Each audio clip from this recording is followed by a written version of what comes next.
আসসালামু আলাইকুম প্রিয় দর্শক, ঐক্যমত্য কমিশনে বড় দুটি দল কিন্তু ঐক্যমতে মিলতে পারতেছে না। যে বিষয়টা হচ্ছে বড় ইন্টারেস্টিং একটা বিষয়। বিএনপি এবং যে জামাত বাংলাদেশের মধ্যে এই মুহূর্তে আওয়ামী লীগকে যদি বাদ দেন তাহলে এই দুটি দল কিন্তু এই মুহূর্তে বড় দুটি দল বোঝায়।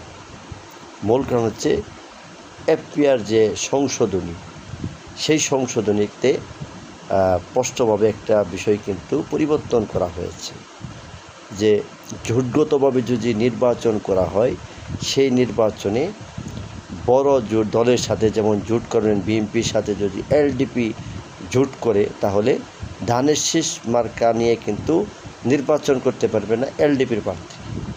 সেখানে তাদের নিজস্ব যে প্রতীক আছে সেই প্রতীক নিয়ে কিন্তু নির্বাচন করতে হবে। জামাতের সাথে যদি চরমনায় জোট করে, চরমনায় যে ইসলামী আন্দোলন বাংলাদেশ, তাদের যে প্রতীক আছে হাত পাখা প্রতীক, সেই প্রতীক নিয়ে কিন্তু নির্বাচন করতে হবে। জামাতের দাড়িপাল্লা নিয়ে কিন্তু তারা নির্বাচন করতে পারবে না। এটা হচ্ছে মূল কারণ, যে কারণে তারা ঐক্যমতে পৌঁছতে পারছে না এই মুহূর্তে।